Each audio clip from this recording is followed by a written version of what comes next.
Bismillahirrahmanirrahim. Assalamualaikum warahmatullahi wabarakatuh. Selamat datang di channel Kirana, channel kisah Rasul Nabi dan peradaban bersama Agus Mu'alif Rohadi. Sesi sebelumnya kita sudah mengkisahkan perjalanan Bani Israel mulai mengarungi padang gurun, ya. Dimulai dari padang gurun Sur, kemudian menuju ke wilayah Sinai. Mereka sempat mendapatkan pertolongan Allah ketika mereka tidak menemukan air, di mana Nabi Musa dengan mukjizatnya memukulkan tongkatnya ke batu yang kemudian dari batu itu memancar air jumlahnya 12 mengarah pada mengalir pada 12 arah yang berbeda. Yang dari 12 arah itu kemudian dibuatkan sumur, dan pada saat itu memang Bani Israel terdiri dari 12 suku besar. Jadi demikianlah Allah menolong Bani Israel, ya. Bahkan perjalanannya mereka selama mengarungi padang gurun yang gersang panas itu, dalam Quran surat Al-A'raf 160 diinformasikan bahwa perjalanan mereka yang jumlahnya 1 juta orang lebih dan membawa ternak yang dalam jumlah sangat besar pula, dalam perjalanan itu selalu dinaungi oleh awan, ya.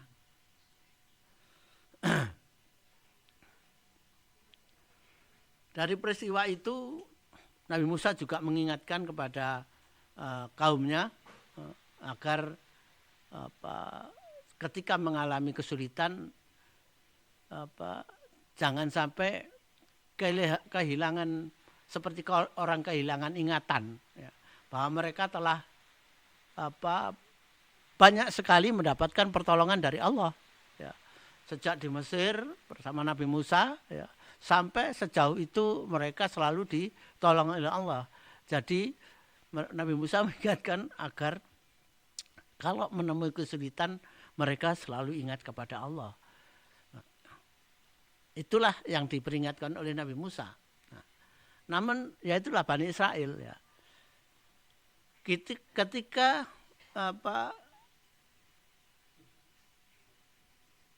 dalam perjalanan yang sangat panjang, yang selalu hanya makan daging, ya, mereka akhirnya sebenarnya bisa dimengerti, ya. Mereka akhirnya kalau orang Jawa istilahnya blenger, ya. Kalau orang Jawa istilahnya blenger. Jadi setiap hari makan daging domba atau daging kambing atau daging lembu, ya, atau daging unta, ya. Tapi daging terus, ya. Dan hanya dibakar karena tidak ditemukan bumbu-bumbuan dan sebagainya, tidak ditemukan, ya.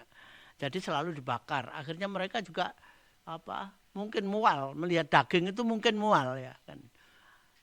Ketika menghadapi masalah seperti itu, mereka bukannya segera ingat kepada Allah, tapi justru menghujat lagi. Itulah kelakuan Bani Israel, ya. Menghujat Nabi Musa lagi, ya. Mengapa Allah yang sudah sekian kali menolong mereka tapi tidak memberikan makanan yang berbeda dan tidak menumbuhkan tumbuhan yang bisa mereka pakai untuk memasak dan sebagainya? Mengapa Allah tidak menumbuhkan di padang pasir itu semacam rempah-rempah untuk memasak dan sebagainya? Jadi itulah kelakuan Bani Israel, ya. Meskipun memang dalam situasi yang sulit, ya, karena mereka mungkin sudah mual melihat daging itu, ya. Nabi Musa kembali lagi mengingatkan kepada kaumnya agar selalu ingat kepada Allah, karena Allah selalu siap menolong. Karena yang memperjalankan mereka menuju Baitul Maqdis itu adalah Allah, ya. Jadi kembali Nabi Musa dan Nabi Harun mengingatkan kaumnya yang memang ya seperti itulah, ya, sifatnya, ya.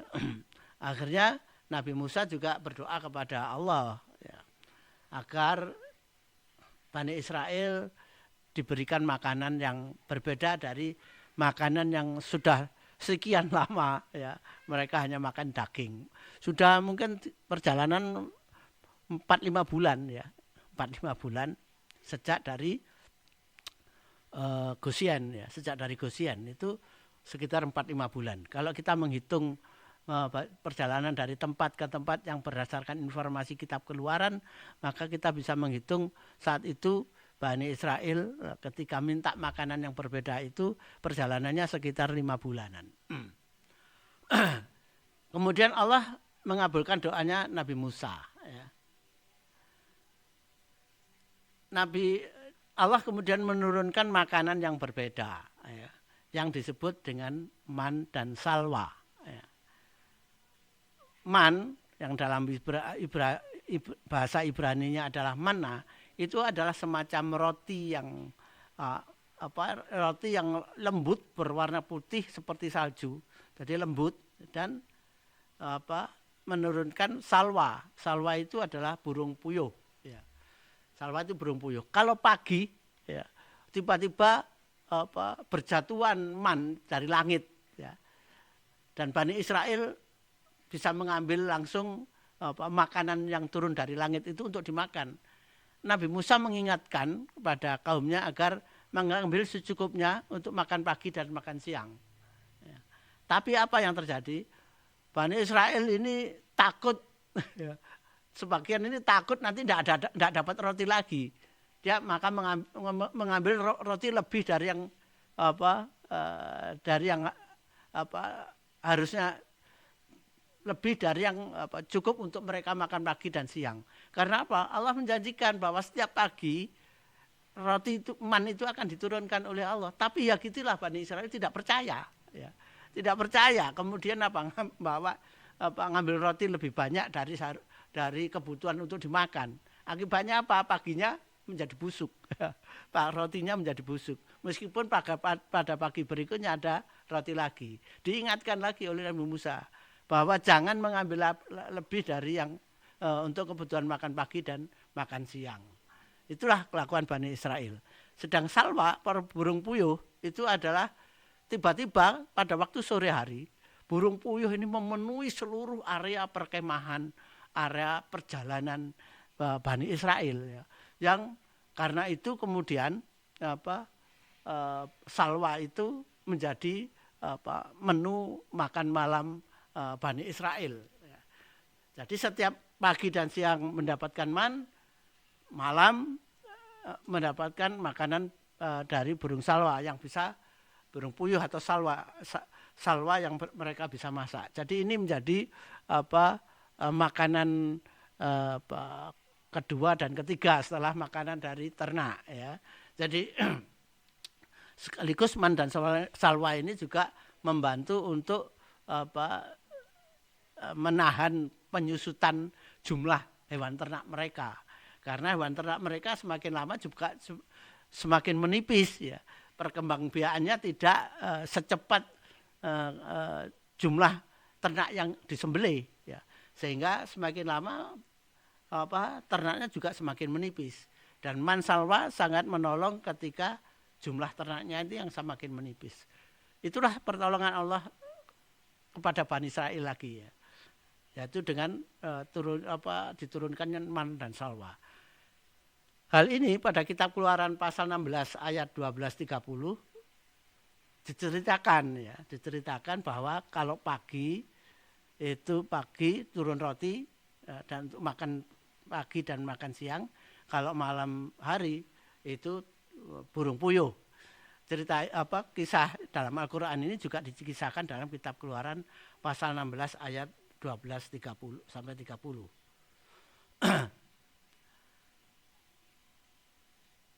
Khusus, ya, untuk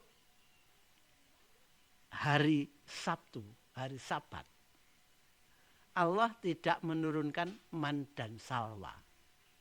Oleh karena itu, pada hari Jumat mereka oleh Nabi Musa diperbolehkan mengambil roti untuk keperluan makan pagi dan siang hari Jumat, tapi juga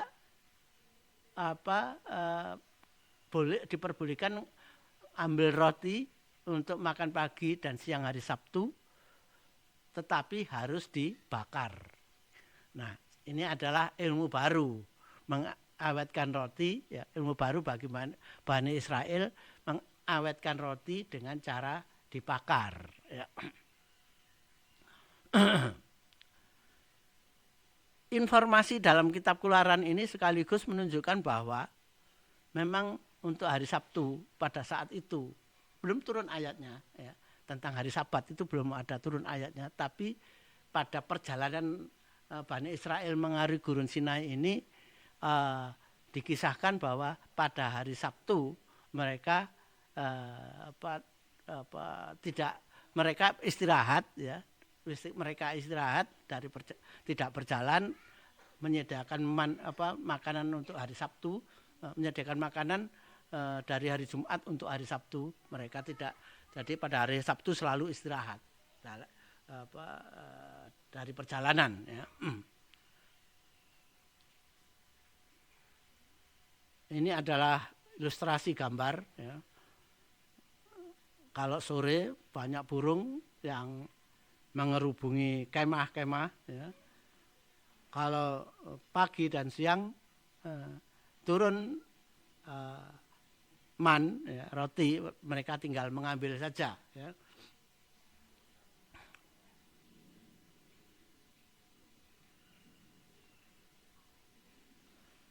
Pertama kali man dan salwa ini turun di tempat yang disebut Alus. Ya.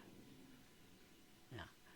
Alus masih berada di wilayah Gurun Sinai. Jadi man dan salwa itu dalam kitab Keluaran disebutkan bahwa pertama kali Allah menurunkan man dan salwa itu di wilayah yang disebut Alus. Ya.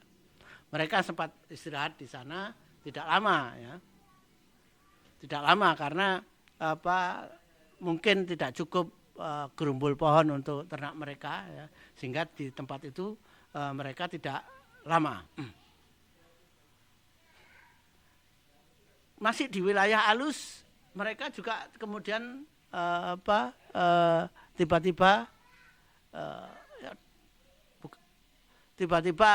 mereka mendapati bahwa airnya itu semakin menipis, dalam kirbatnya semakin menipis. Sedang di Alus mereka tidak menemukan sumber air, ya. Tidak menemukan sumber air. Jadi di wilayah Alus ketika man dan salwa turun itu mereka hanya minum di kirbatnya. Akhirnya apa? Tidak lama kemudian rombongan ini bergerak lagi, ya. Bergerak lagi meninggalkan Alus, ya.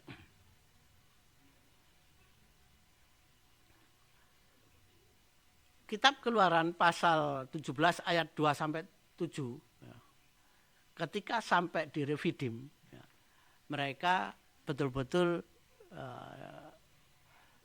sudah kehabisan air, ya. Sudah kehabisan air. Jadi seperti ketika kehabisan air yang akhirnya muncul dari pukulan tongkat Nabi Musa itu 12 sumber air, ya. Nah, ketika di wilayah Refidim ini mereka juga sudah kehabisan air. Ya, mereka lagi-lagi mencela, ya, lagi-lagi mencela. Terjadi perdebatan, ya. Mereka sudah diingatkan bahwa pasti Allah akan menolong mereka, tapi mereka masih mencela, masih mengecam, masih menghujat Nabi Musa, apakah Nabi Musa dan Nabi Harun akan membunuh mereka di padang pasir, membuat mereka mati di padang pasir, dan seterusnya. Itulah hujatan kepada Nabi Musa. Dan akhirnya kemudian Allah memerintahkan lagi kepada Nabi Musa, setelah Nabi Musa berdoa untuk memukul batu lagi. Jadi memukul batu untuk keluar air ini tidak hanya sekali, ya. Tidak hanya sekali, ya. Tapi ini yang kedua, nanti masih ada lagi, ya. Nanti masih ada lagi memukul batu, tapi peristiwanya agak berbeda, ya. Yang kedua ini Nabi Musa langsung mendatangi batu, kemudian dipukullah batu itu dan kemudian memancar air, ya. Memancar air, sumber air, tapi sumber airnya cuma satu, ya. Jadi tidak 12 seperti ketika pertama kali memukul batu yang pertama kali di wilayah Elim ya. Di wilayah Elim yang kemudian menjadi 12 sumur. Kalau yang di Refidim ini hanya sekali pukul ya, sekali pukul dan hanya satu sumber air ya. Dengan adanya sumber air ini kemudian mereka Bani Israel, Nabi Musa dan Nabi Harun dan Bani Israel membuka perkemahan lagi. Ya. Cukup lama ya, sudah tersedia air. Ya. Sedangkan sumber air di situ kemudian dinamakan Masa dan Meriba. Ya. Masa dan Meriba. Arti Masa dan Meriba itu munculnya arti kata Masa dan Meriba itu dari perdebatan karena kehabisan air ya. Perdebatan dari Bani Israel dengan Nabi Musa dan Nabi Harun. Ya. Nah, perdebatan itulah yang kemudian boleh dikatakan perdebatan ini sudah mengarah kepada mengarah kepada ingkar ya. Mengarah kepada ingkar ya. Jadi akhirnya tempat ini kemudian disebut Masa dan Meriba. Yang arti kata dari Masa dan Meriba itu mungkin bisa diambil dari dialog dalam kitab Keluaran itu, yaitu adakah Tuhan di tengah-tengah kita atau tidak. Jadi ini nampak diinformasikan dalam kitab Keluaran pasal 17 ayat 2 sampai 7. Ya. Yaitu adakah Tuhan di tengah-tengah kita atau tidak? Ya, ada atau tidak? Jadi terjadilah perdebatan karena persoalan itu ya. Sehingga kemudian dinamakan Masa dan Meriba. Adakah Tuhan di tengah-tengah kita atau tidak ada? Gitu. Jadi itulah sudah sampai pada istilahnya itu sudah sampai pada mau ingkar mereka, mau mengingkari ya. Ya itulah Bani Israel ya. Memang sudah berkali-kali ditolong Allah berkali-kali melihat mujizat Nabi Musa ya, tapi masih tetap saja ketika menghadapi kesulitan yang sangat kuat mereka bisa ingkar ya. Ini mengingatkan kita pada Mengingatkan kita pada terciptanya ketika Allah menciptakan Nabi Adam ya. Semua malaikat taat kepada Allah untuk menghormat kepada Adam ya, tapi iblis tidak mau. Jadi iblis ini meskipun bertauhid ya, mengakui Allah, tapi mereka ingkar ya. Mereka ingkar, bertauhid tapi ingkar kepada perintah Allah ya. Itulah tidak jauh dari itu mungkin ya. Jadi Bani Israel juga hampir seperti itu ya. Mungkin ya seperti itu. Meskipun mereka beriman tapi mereka bisa ingkar kan gitu. Seperti halnya iblis yang ingkar pada perintah Allah untuk menghormat Nabi Adam. Kalau Bani Israel bukan hanya ingkar pada Nabi Musa dan Nabi Harun, tapi melihat pertanyaannya adalah adakah Tuhan di tengah kita atau tidak? Itu bisa saja mereka itu ingkar kepada Allah. Ingkar pada perintah Allah. Itulah sifat Bani Israel tidak jauh dari itu ya. Kalau kita cari padanannya itu. Itulah Bani Israel ya.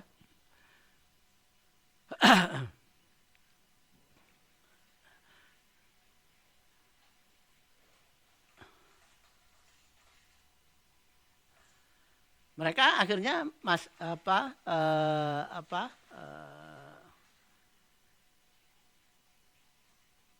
berkemah cukup lama di situ ya. Cukup lama di situ.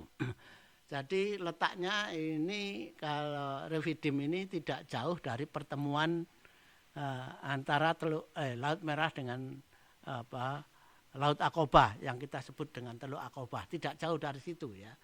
Kalau perjalanan kaki mungkin sekitar 7 hari sampai 10 hari sudah sampai pada Teluk Aqobah. Nah, ketika di Refidim, tiba-tiba muncul suku Amalek yang jumlahnya juga sangat besar. Ya. Tiba-tiba menyerang Bani Israel, mau merampok Bani Israel. Tidak dikisahkan bagaimana suku Amalek, ya. Jadi ini kisah dari Kitab Keluaran. Tidak dikisahkan bagaimana suku Amalek tiba-tiba berada di situ. Karena apa? Wilayahnya suku Amalek itu di Negev, di Gurun Negev. Jadi untuk sampai ke Refidim itu mereka melintasi Gurun Negev, terus melintas menyeberang Gurun Zin, menyeberang Gurun Paran, hingga akhirnya bisa sampai ke Refidim. Cukup jauh ya jadi Negev itu kita bisa bayangkan dekat dengan Gaza ya, dekat dengan Gaza, tempatnya Amalek itu kalau sekarang dekat dengan Gaza, tiba-tiba menuju ke tempat yang cukup jauh dekat Teluk Aqobah ya. Dekat Teluk Aqobah. Kenapa mereka berdatangan ke situ tidak dikisahkan? Mungkin saja terjadi ada masalah di wilayahnya, mungkin ada wabah atau apa sehingga mereka meninggalkan wilayahnya. Karena apa? Rombongannya itu sangat besar juga. Rombongannya sangat besar. Suku Amalek itu rombongannya sangat besar yang mensiratkan bahwa mereka itu meninggalkan wilayahnya secara keseluruhan, meninggalkan wilayahnya. Jadi mungkin bisa diperkirakan suku Amalek ini jumlahnya setara dengan jumlah Bani Israel pada saat itu. 1 juta lebih. Mengapa saya bisa perkirakan seperti itu? Karena suku Amalek tiba-tiba berani menyerang Bani Israel yang jumlahnya 1 juta lebih itu. Jadi tidak mungkin kalau jumlahnya suku Amalek ini kecil kemudian menyerang jumlah orang yang sangat besar. Jadi paling tidak suku Amalek yang datang dari Negev ke Refidim ini jumlahnya minimal sebanding dengan jumlah Bani Israel saat itu. Bani Israel sendiri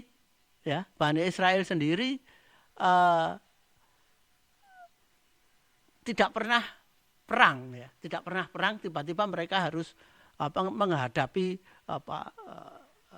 menghadapi serangan dari suku Amalek ya. Yang mau tidak mau akhirnya mereka harus perang ya. Mereka harus perang.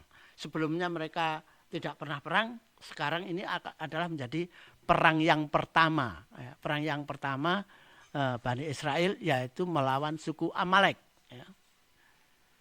Dalam peperangan ini Kitab Keluaran pasal 17 ayat 8 sampai 13 menginformasikan bahwa perang yang tidak bisa dihindari tersebut Nabi Musa mengangkat seorang panglima perang yang masih muda ya, baru beranjak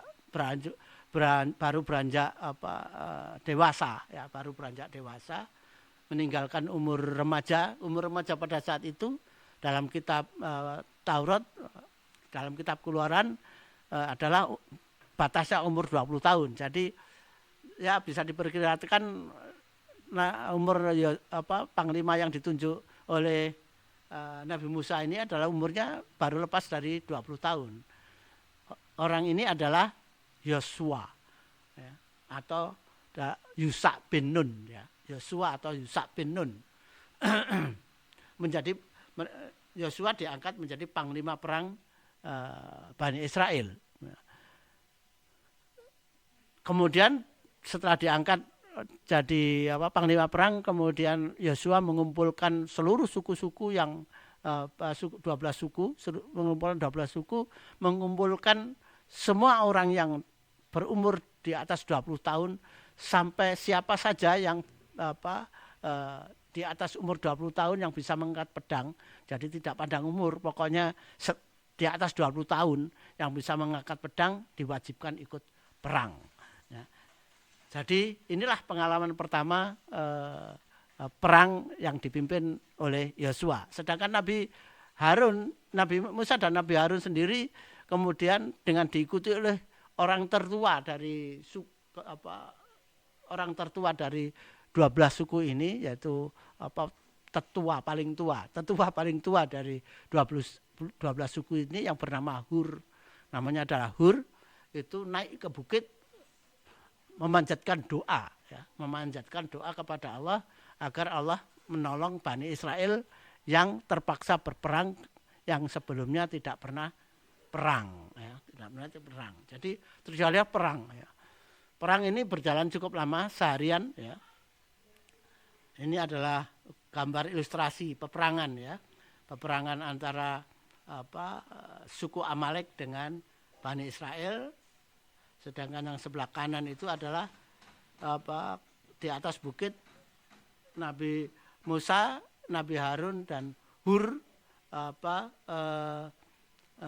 berdoa, selalu membacakan doa kepada Allah agar Bani Israel dapat mengatasi peperangannya. Dan setelah seharian mereka perang, tidak ada yang kalah dan tidak ada yang menang. Kemudian suku Amalek pergi dan tidak melanjutkan maksudnya untuk menjarah, ya. Tidak melanjutkan maksudnya untuk menjarah Bani Israel. Ya. Peristiwa ini kalau mengingatkan saya pada perang Israel Palestina yang baru kemarin itu, ya, yang sekarang masih perang. Ketika itu Netanyahu mengatakan bahwa menghadapi Hamas adalah seperti halnya menghadapi Bani Israel menghadapi suku Amalek. Ya. Dengan pernyataan itu saya bisa membayangkan bahwa Bani Israel, ya, Netanyahu akan perang dengan Hamas itu dengan serangan yang ganas juga, serangan yang besar, ya, karena menganggap Hamas ini suku Amalek, seperti suku Amalek, ya.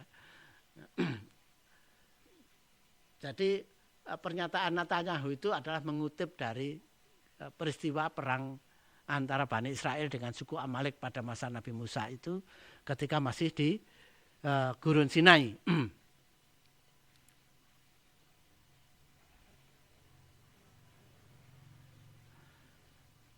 Setelah peperangan itu, Nabi Musa juga mendapatkan wahyu dari Allah, yaitu yang tertuang dalam kitab Keluaran 17 pasal 17 ayat 14, agar Nabi Musa mulai menuliskan semua peristiwa yang dialami oleh Nabi Musa, Nabi Harun dan Bani Israel, ya. Baik itu kisah perjalanannya maupun wahyu yang diterimanya. Itu muncul perintah itu muncul di kitab Keluaran pasal 17 ayat 14. Oleh karena itu bisa kita mengerti bahwa Nabi Musa adalah orang yang bisa menulis. Kita bisa memahami Nabi Musa bisa menulis karena Nabi Musa itu dibesarkan di istana yang oleh karena itu Nabi Musa mempunyai kemampuan untuk menulis. Jadi dengan perintah itu kemudian bisa saya perkirakan bahwa Nabi Musa mulai menuliskan wahyu-wahyu yang diterimanya sejak di lembah Tua, menerima wahyu pertama kali dalam pengangkatannya sebagai rasul, terus kemudian menghadapi Fir'aun hingga selanjutnya itu wahyu-wahyu dituliskan oleh Nabi Musa. Demikian pula kisah perjalanannya juga dituliskan oleh Nabi Musa. Ini perlu pembahasan tersendiri, ya. Jadi karena memang kalau kita melihat karakter kitab Taurat itu antara kisah perjalanan dengan wahyu itu memang menjadi satu. Berbeda dengan Al-Quran dan hadis, ya. Kalau Al-Quran hanya wahyu saja, hadis itu adalah kisah perjalanan Nabi Muhammad selama mendapatkan wahyu menjalankan kerasulannya. Jadi dipisahkan antara wahyu dengan kisah perjalanan Nabi Muhammad sebagai Rasul maupun perkataan Nabi Muhammad sebagai Rasul. Ya, jadi ada perbedaan pola penulisan. Ya, pola penulisan. Kalau Islam di dalam kitab Al-Quran itu khusus wahyu, sedangkan yang lainnya tertulis dalam hadis. Yang di luar itu ada yang lain yang kita sebut sirah itu ya. Kita sebut sirah itu juga kisah perjalanan ya, kisah perjalanan.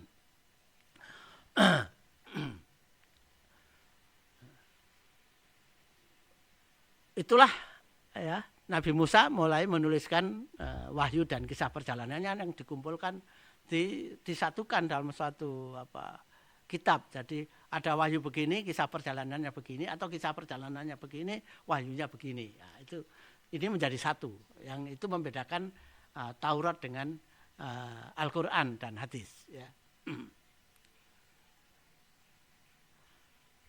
Masih di Refidim ketika suku Amalek sudah pergi, beberapa lama kemudian masih di Refidim, Nabi Musa kedatangan tamu. Siapa tamu itu? Dalam kitab Keluaran pasal 18 ayat 1 sampai 27 disebutkan nama tamu ini adalah Yitro. Ya. Yitro mempunyai gelar Reuel. Ya. Jadi kalau kitab Keluaran pasal 2, jadi sebelumnya kita mengenal Reuel, yaitu Nabi Syuaib yang bergelar Reuel atau imam suku Madian, ya, imam agama suku Madian. Maka di kitab Keluaran pasal 18 ayat 1 sampai 27 itu disebut namanya, yaitu Yitro yang mempunyai gelar Reuel. Ya. Berarti Yitro itu adalah nama Nabi Syuaib. Ya. Kalau kita mengenal Nabi Syuaib, kalau orang Israel atau Yahudi mengenal namanya adalah Yitro. Nabi Syuaib datang bersama dengan membawa istri Nabi Musa dan 2 anak Nabi Musa, yaitu Gersom dan Eliezer ya. Gersom dan Eliezer. Istrinya yaitu Reulah Zipora dan anaknya adalah Gersom dan Eliezer. Dari peristiwa ini berarti kita bisa menganalisis bahwa ketika masih di Mesir menghadapi Fir'aun, Nabi Musa mempunyai anak lagi yaitu Eliezer. Ya. Terus kemudian juga masih di Mesir ketika menghadapi Fir'aun, Nabi Musa pernah pergi ke Madian, ya, membawa istri dan 2 anaknya, kemudian dititipkan kepada bapaknya yaitu Nabi Syuaib. Yang kemudian beberapa tahun kemudian setelah Nabi Musa, Nabi Harun dan Bani Israel mengarungi Gurun Sinai, ya, dalam perjalanan menuju Baitul Maqdis, kemudian sangat mungkin Nabi Syuaib mendapatkan wahyu tentang keberadaan Nabi Musa di Refidim, sehingga kemudian Nabi Syuaib saat itu membawa istri dan 2 anaknya, istri Nabi Musa dan 2 anaknya pergi ke Refidim menemui Nabi Musa. Jadi Nabi Musa kemudian kedatangan mertuanya dan berkumpul lagi dengan istri dan 2 anaknya yang memang Nabi Syuaib harus mengantarkan istri dan anaknya. Karena apa? Istri dan anak Nabi Musa adalah menjadi bagian dari Bani Israel yang harus pergi ke Baitul Maqdis. Sehingga bisa kita mengerti bahwa akhirnya Nabi Syuaib mengantarkan anaknya yaitu Zipora dan 2 anak Nabi Musa yaitu Gersom dan Eliezer diantar ke menemui Nabi Musa di Sinai, ya. ketika di Sinai itu, di Refidim itu, Nabi Syuaib menyaksikan kesibukan Nabi Musa, ya, yang sangat tinggi ternyata setiap hari, ya, kesibukan Nabi Musa itu, yaitu melayani kaumnya, ya, melayani apa? Melayani perselisihan. Ya. Jadi hampir setiap hari ada perselisihan di antara kaumnya itu, ya. Bisa kita mengerti perselisihan itu karena mereka memang jumlahnya sangat besar hidup dalam suatu area perkemahan seperti kemah pengungsian gitu ya. Jadi seperti kemah pengungsian itu setiap hari ada saja masalah ya. Yang Nabi Musa dan Nabi Harun setiap hari harus mengatasi masalah yang tidak bisa diselesaikan oleh kaumnya sendiri, yang tidak bisa diselesaikan oleh yang berselisih sendiri. Jadi Nabi Musa harus mencarikan jalan keluar atas munculnya perselisihan-perselisihan itu. Melihat itu kemudian Nabi Syuaib kasihan juga mungkin ya, kasihan terhadap Nabi Musa, kemudian menyarankan kepada Nabi Musa, ya, menyarankan Nabi Musa agar Nabi Musa untuk mengatasi masalah tersebut, masalah sehari-hari tersebut, mengangkat orang yang bijak di antara mereka, mengangkat orang yang bijak menjadi asisten lah, yang menjadi asisten atau menjadi stafnya Nabi Musa, ya. Tentu harus orang-orang bijak karena harus mengambil alih peran Nabi Musa untuk bisa menyelesaikan perselisihan di antara kaumnya. Ya, jadi cukup ada beberapa hakim yang kemudian asisten itu disebut hakim, ya. Cukup ada beberapa hakim yang diangkat oleh Nabi Musa untuk menyelesaikan masalah di antara mereka, ya. Jadi inilah awal dari munculnya hakim-hakim di kalangan Bani Israel, ya. Jadi setelah di Sinai inilah muncul orang-orang bijak yang disebut hakim-hakim, ya. Hakim-hakim Bani Israel. Kalau di bangsa lain mungkin saya kira sudah ada, tapi Bani Israel mulai muncul yang disebut hakim-hakim itu ya adalah pada masa ketika mereka sedang melakukan perjalanan menuju Baitul Maqdis dan ketika berada di Refidim.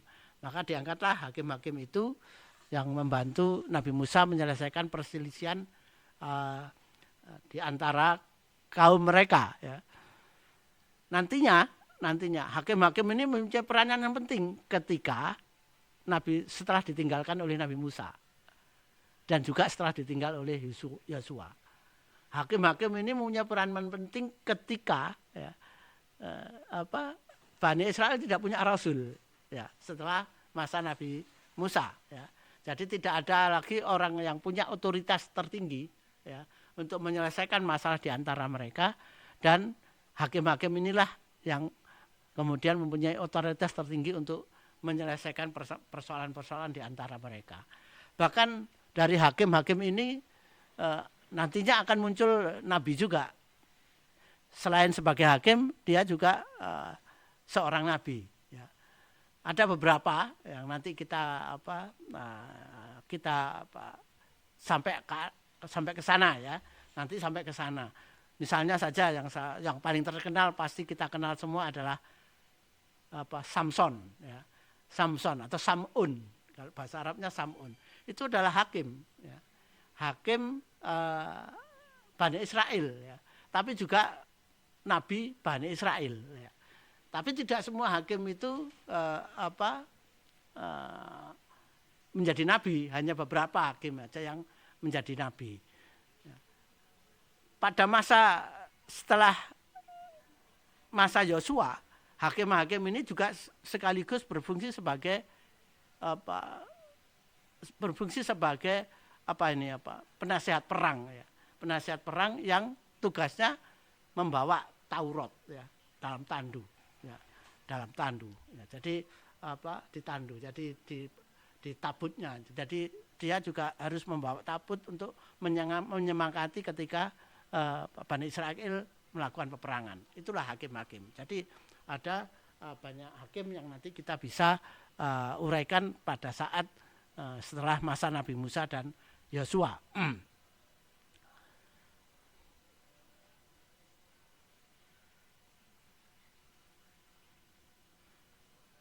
Dengan diangkatnya hakim-hakim itu, kemudian saran Nabi Syuaib, ya, yang itu bermula dari saran Nabi Syuaib, maka Nabi Musa dan Nabi Harun bisa longgar waktunya, ya, bisa menuliskan. Nabi Musa kemudian bisa menuliskan wahyu-wahyu yang dia terima selama selama berapa tahun ketika di Mesir, ketika diangkat jadi Rasul, sampai di Refidim itu berarti sudah hampir 11 tahun jadi Rasul, ya. Sudah hampir atau sekitar 11 tahun.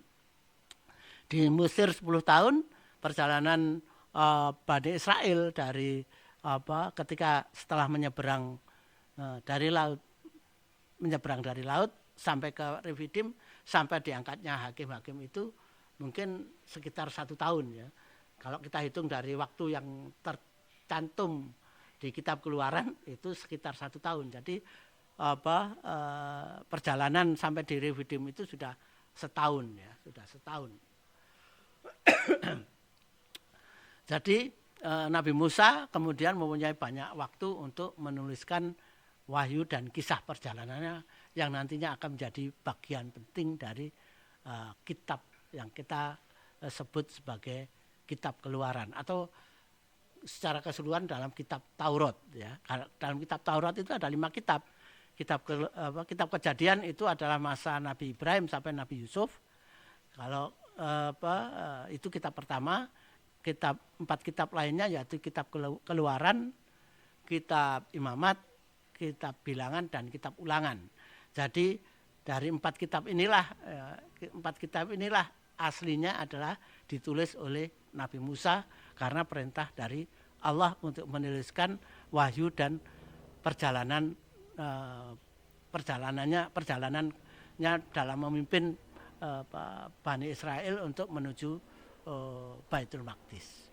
Saya kira itu untuk kesempatan kali ini, mudah-mudahan bermanfaat, menambah wawasan kita tentang riwayat Nabi Musa, Nabi Harun dan Bani Israel, dan riwayat Kitab Taurat, ya. Saya kira demikian, mudah-mudahan bermanfaat. Billahi taufiq wal hidayah. Wassalamualaikum warahmatullahi wabarakatuh. Kita akan sambung pada kisah selanjutnya.